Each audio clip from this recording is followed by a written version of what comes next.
آقای دکتر. بله، بفرمایید بنشینید. چیز جدی که نیست. اگه عمل بازم عقب بیفته میتونه خطرناک باشه خانم. آقای دکتر، من یه مقدار پول تهیه کردم.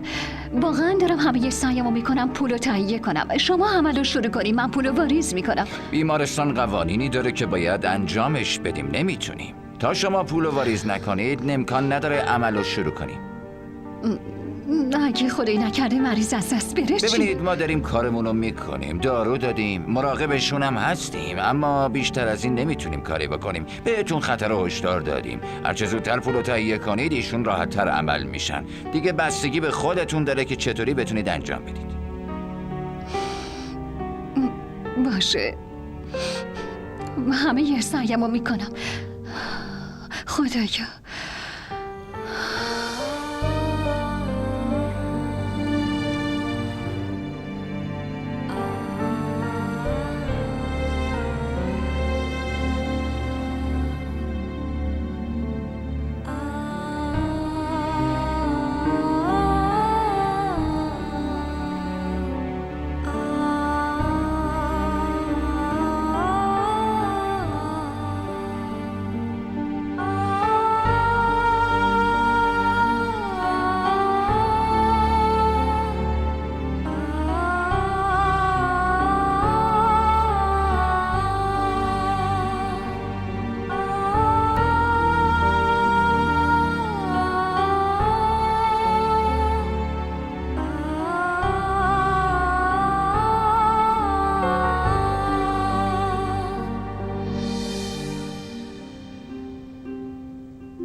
این شماره خاله فهیمه است.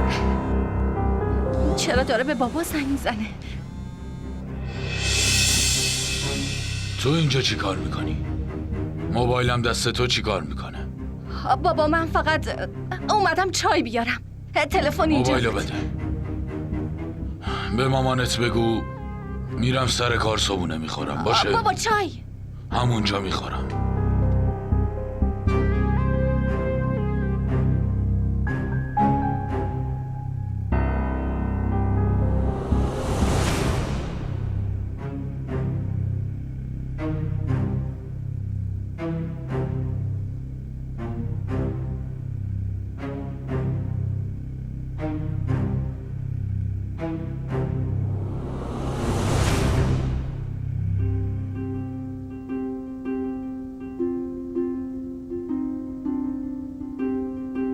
تا شما پولو واریز نکنید امکان نداره عملو شروع کنید.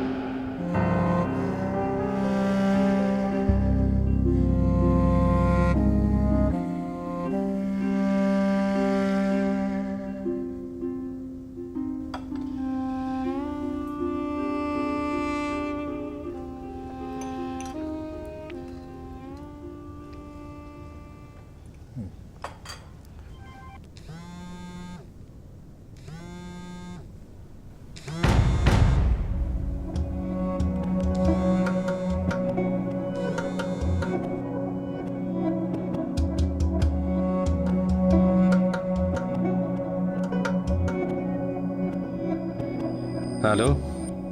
بله فهیمه. چی شده امروز به هم زنگ زدی؟ حالت خوبه؟ حال مادر جون خیلی بده.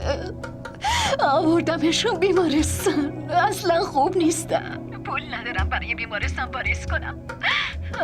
اگه میشه به هم قرض بدین زود بهتون پس میدم، قول میدم. الان کجایی؟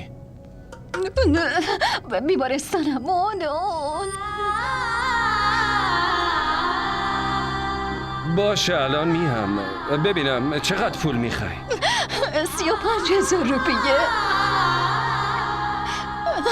25 تا هم بشه درسته، اما عجله کنی. نگران نباش الان میام. خداحافظ.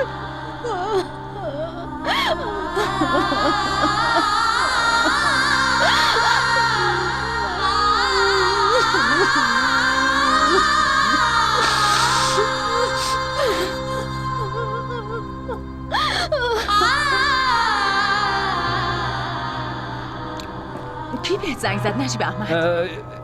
یه دوست کاری بود. میشه بگی چرا دوست کاری و اینطوری یواشکی جواب میدی آره؟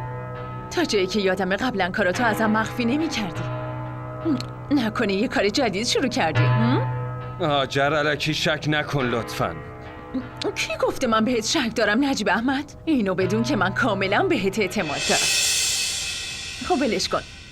بیا صبونتو بخور، حرف مهمی دارم. نه عجله دارم. شب که برگشتم با هم حرف میزنیم باشه؟ حالا چرا انقدر عجله داری نجیب احمد؟